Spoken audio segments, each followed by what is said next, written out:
Welcome back everyone. Previous video में हमने Nazism and the rise of Hitler से related जितने माइंड मैपिंग हो सकते थे, मतलब पहला पोर्शन का माइंड मैपिंग हो सकते थे, हमने कवर किया है। अभी थोड़ा बुक इस पार्ट पे डिलीवर करते हैं। जो चीज़ हमने वहाँ पर पढ़ा, हमने सीखा, उसी को इस बुक से जोड़ के हम अभी पढ़ेंगे। तो शुरू करते हैं। चलो देखो, पहले स्टार्ट हो रहा है क्या, द स्प्रिंग ऑफ 1945, मतलब 1945 के एक स्प्रिंग के टाइम पे little 11 year old German boy, मैंने आपको बताया एक जर्मन बॉय, ठीक है, उसका उम्र कितना था, 11 ईयर बॉय, कॉल्ड हेलमत, उसका नाम था Helmut, was lying bed in bed, मतलब वो सोया हुआ था बेड पे। When he overheard his parents discussing something in the serious tones, उसने सुना कि उसके पेरेंट्स कुछ अपने आपस में बात कर रहे हैं, कुछ सीरियस बातें कर रहे हैं। हिज फादर एक प्रोमिनेंट फिजिशियन, आपको बताया गया कि उसके पापा एक फिजिशियन मतलब एक डॉक्टर है, deliberated with his wife, wife के साथ बात कर रहे थे। Whether the time has come to kill the entire family, क्या टाइम आ चुका है पूरा फैमिली को मार देने का, और इट शुड बी, और he should commit suicide alone, या फिर वो खुद ही सुसाइड कर ले।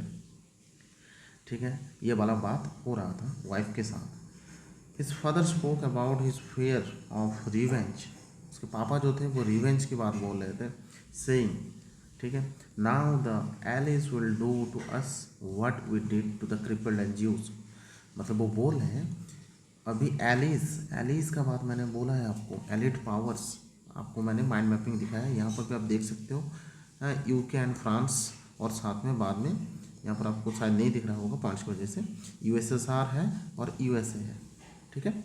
तो ये जो एलिट पावर्स हैं, तो वो लोग क्या करेंगे अभी नाजीज के साथ, जो लोग नाजी सपोर्टर्स हैं उनके साथ क्या करेंगे, वही हसरत करेंगे जो हसरत उन्होंने हिटलर रहने के टाइम पे ज्यूस एंड क्रिपल्स के ऊपर किया है। ये उनको डर सता रहा है। देखो, the next day he took Helmut to the woods, woods का मतलब यहाँ पर लकड़ी नहीं है, जंगल है।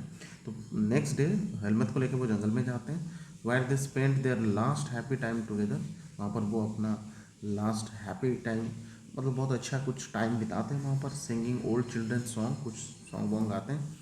Letter Helmut's father shot himself in his office, और लास्ट बाद में हेलमट्स के जो पापा हैं वो खुद अपने आप को गोली मार लेते हैं ऑफिस में।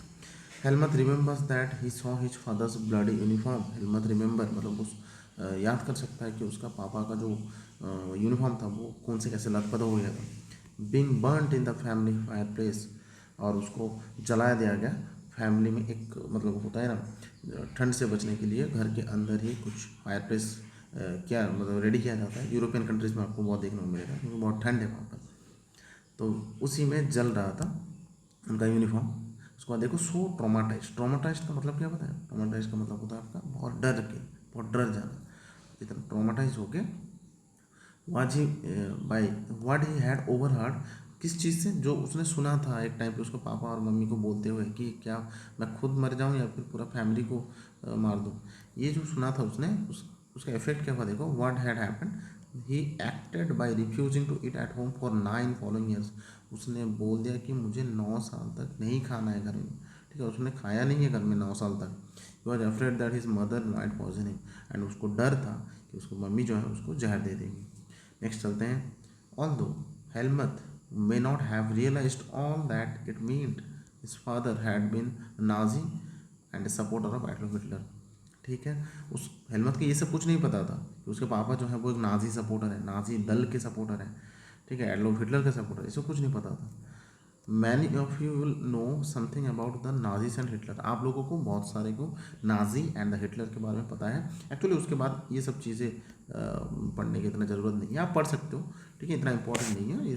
ये इंट्रोडक्शन दे रहा है चैप्टर आपको, जो मेन चीज़ है वो यहाँ से शुरू होगा, तो आप यहाँ से देख सकते हो। In May 1945 Germany surrender to the allies, Germany surrender कर गया एलिस पावर के सामने, और जर्मनी कौन से पावर में था, एक्सिस पावर में था।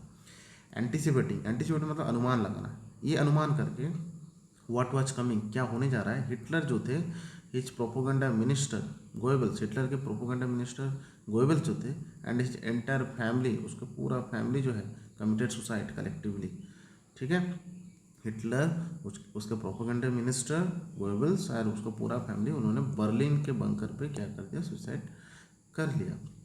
At the end of the war an international military tribunal, मैंने इसके बारे में आपको बताया, इंटरनेशनल मिलिट्री ट्राइब्यूनल जो सेटअप हुआ था न्यूरमबर्ग में, ये कोर्ट था, was set up to prosecute Nazi war criminals, Nazi war criminals को मारने के लिए ये कोर्ट बनाया गया था। फॉर क्राइम्स अगेंस्ट पीस, किस चीज़ के लिए? शांति को भंग करने के लिए, मतलब जो दुनिया में शांति बना था, जो जिसको डिस्टर्ब किया है नाजीज ने, जर्मन्स ने, for war crimes and crimes against humanity, ये सब चीज़ करने के लिए, एक्चुअली पीस को भंग करने के लिए, क्राइम्स करने के लिए, वार क्राइम्स के लिए, ह्यूमनिटी के अगेंस्ट लड़ने के लिए, ये सब चीज़ के लिए उनको कन्विक्टेड किया गया। ठीक है, और एक छोटा पार्ट है, हम नेक्स्ट वीडियो में ला रहे हैं।